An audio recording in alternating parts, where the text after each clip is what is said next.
जो कल हम लोग राहुल संकृत्यायन के जीवन से परिचित हुए थे तथा उनके जन्म, मृत्यु तथा उनकी रचनाओं, साहित्यिक विशेषताएं और उनकी भाषा के बारे में कल हम लोग पढ़े थे। आज हम लोग उनके द्वारा रचित जो यात्रा वृत्तांत निबंध है ल्हासा की ओर, उसके बारे में पढ़ेंगे। तो आज हम लोग उस निबंध के पहले अंश को पढ़ते हैं। तो उस पहले अंश को पढ़ने से पहले हम जान लेते हैं कि इस यात्रा वृत्तांत में लेखक जो है किस चीज़ का वर्णन किया है। तो इस संकलित अंश में राहुल जी की प्रथम तिब्बत यात्रा से लिया गया है। यानी राहुल जी यानी जो इसके लेखक हैं वो पहली बार जब तिब्बत की यात्रा पर गए थे तब उन्होंने इस पाठ की रचना की थी। तो ये घटना 1929 और 1930 की है, नेपाल के रास्ते की थी। मतलब उस समय जब तिब्बत जाना होता था तो नेपाल के रास्ते ही जाना होता था। उस समय भारतीयों को तिब्बत यात्रा की अनुमति नहीं थी, इसलिए उन्होंने यह यात्रा एक भिखमंगे के छद्म वेश में की थी। मतलब जब ये तिब्बत गए थे उस समय तिब्बत में भारतीयों को आने की अनुमति मतलब प्रवेश करने की अनुमति नहीं दी जाती थी।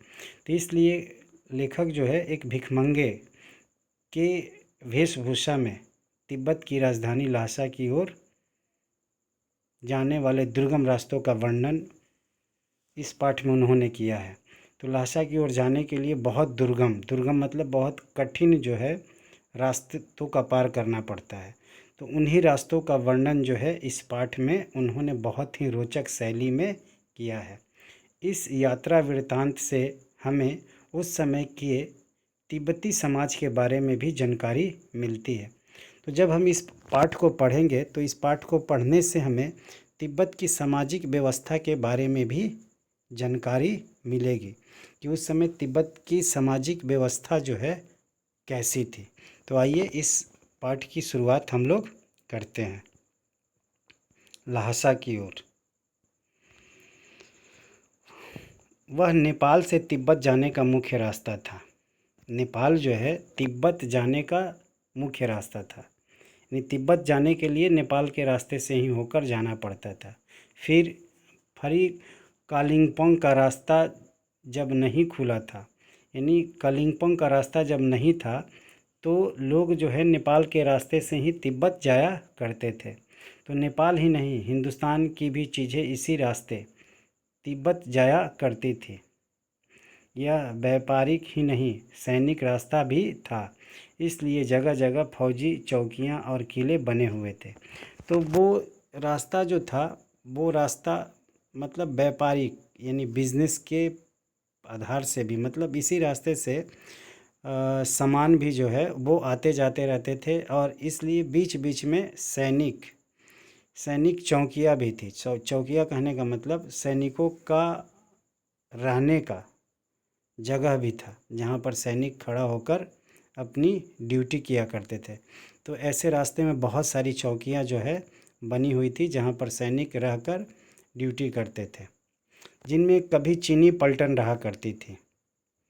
आजकल बहुत से फौजी मकान गिर चुके हैं दुर्ग के किसी भाग में जहां किसानों ने अपना बसेरा बना लिया है।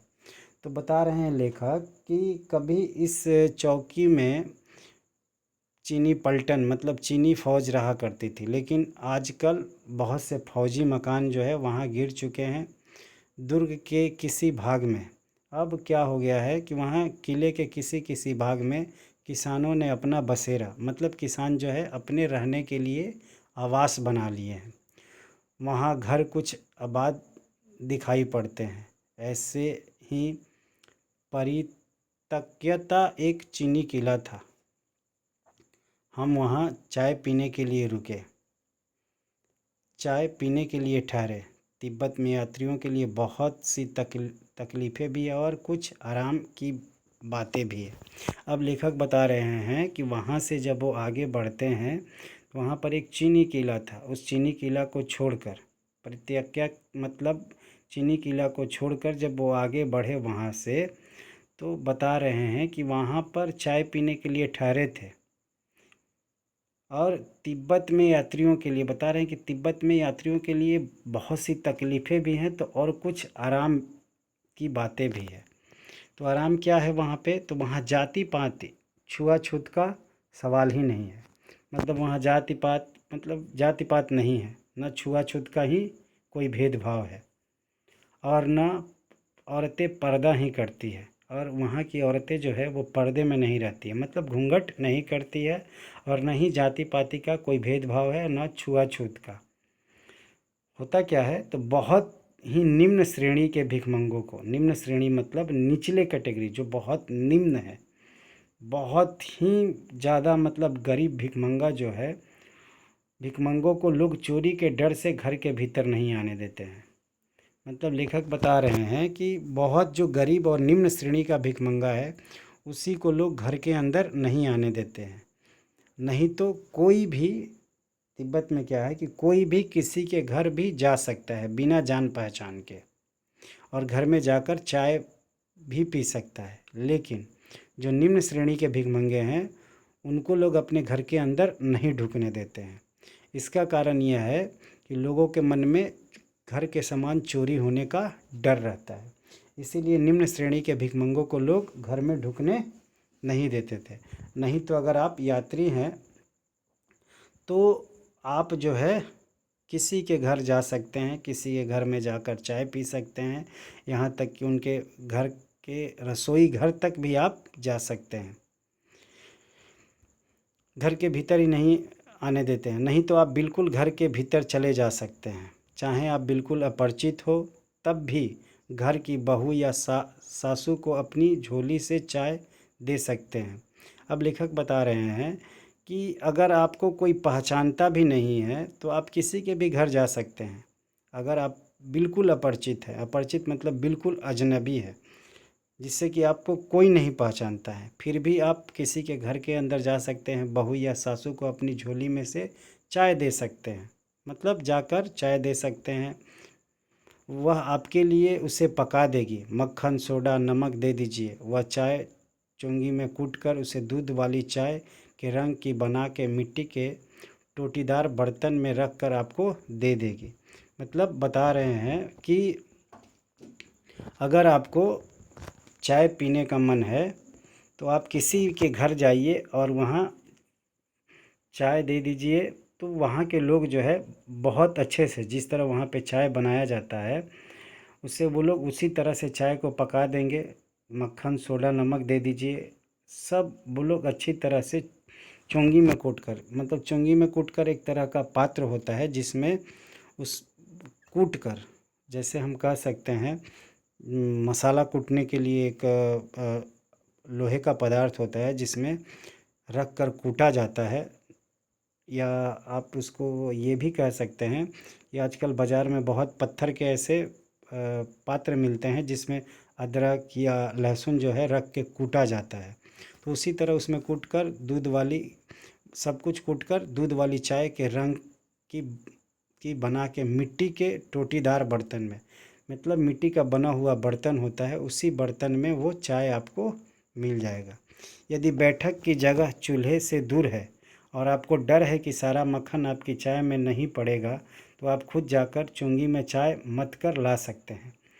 तो लेखक ये भी बता रहे हैं कि अगर आप किसी के घर में बैठे हुए हैं, सारा सामान दे दिए हैं चाय बनाने के लिए, तो अगर आपको लगता है कि चाय में मक्खन कम पड़ गया हो या ज़्यादा पड़ गया हो, तो आप खुद जाकर रसोई घर में, यानी बैठक यानी जहाँ पे लोग बैठे हैं, और रसोई घर का दूरी जो है, आप चाहे तो बैठक में से उठकर जाकर रसोई घर में जाके अपने अनुसार जो है चाय बनवा सकते हैं और बनाकर मथ कर ला सकते हैं। चाय का रंग तैयार हो जाने पर फिर नमक मक्खन डालने की ज़रूरत होती है, और चाय जब बन जाती है तो उसमें मक्खन और नमक और मक्खन डालने की ज़रूरत पड़ती है। अब लेखक कहते हैं परित्यक्त चीनी किले से जब हम चलने लगे, परित्यक्त मतलब छोड़ चले, अब आगे बढ़े। जब जब वो उस किले को छोड़ दिए, आगे बढ़े, जब हम चलने लगे तो एक आदमी राहदारी मांगने आया। जब उस किले को वो लोग छोड़कर आगे बढ़े, जहाँ पर लोग रहते थे, चीनी किले जो थे, अब वहाँ पे कोई फ़ौज नहीं रहती है, लोग किसानों ने अपना बसेरा बना लिया है। तो वहाँ से जब वो लोग आगे बढ़े तो रास्ते में एक आदमी राहदारी मांगने लगा। राहदारी का मतलब होता है कि टैक्स।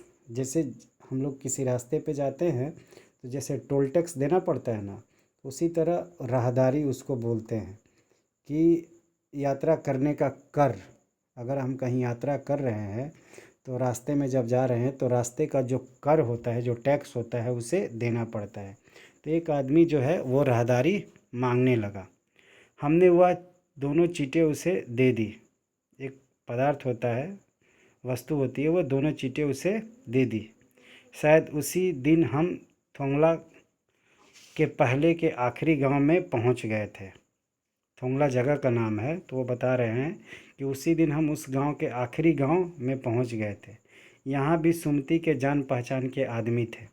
अब यहाँ पे सुमति जो नाम आया है वो लेखक के मित्र का नाम है, जो उन्हें उनके साथ है, जो तिब्बत उन्हें लेकर जा रहा है। तो वहाँ जब वो लोग गांव में पहुँचे तो वहाँ पर सुमति के यानी लेखक के दोस्त के जान पहचान के आदमी थे, यानी लोग थे, और भिखमंगे रहते भी ठहरने के लिए अच्छी जगह मिली। तो वो बता रहे हैं कि हम लोग तो भिखमंगे के वेशभूषा में थे। तो भिखमंगों का जो है, तिब्बत में लोग जो निम्न कोटि के भिखमंगा होते थे उसे लोग अपने घर में भी घुसने नहीं देते थे। तो यहाँ पर उनके मित्र की जान पहचान थी। सुमति की जान पहचान की वजह से लोगों ने लेखक के साथ या भिखमंगों की तरह कोई व्यवहार नहीं किया, बल्कि उन्हें एक अच्छी जगह वहाँ पर मिल गई। 5 साल बाद हम इसी रास्ते लौटे थे और भिखमंगे नहीं एक भद्र यात्री के वेश में घोड़े पर सवार होकर आए थे। अब लेखक बता रहे हैं कि 5 साल बाद की बात जो बता रहे हैं ये, कि 5 साल बाद जब हम लोग वहाँ पहुँचे थे तो उस समय वो एक भद्र यात्री, जैसे यात्री एक टूरिस्ट जाता है उस हिसाब से जब वो घूमने के लिए गए थे, तो उस समय वो घोड़े पर सवार थे। तो उस समय उन्हें इन सारी कठिनाइयों का, परेशानियों को सहन नहीं करना पड़ा था। किंतु उस वक्त किसी ने हमें रहने के लिए जगह नहीं दी और हम गांव के एक सबसे गरीब झोपड़े में ठहरे थे।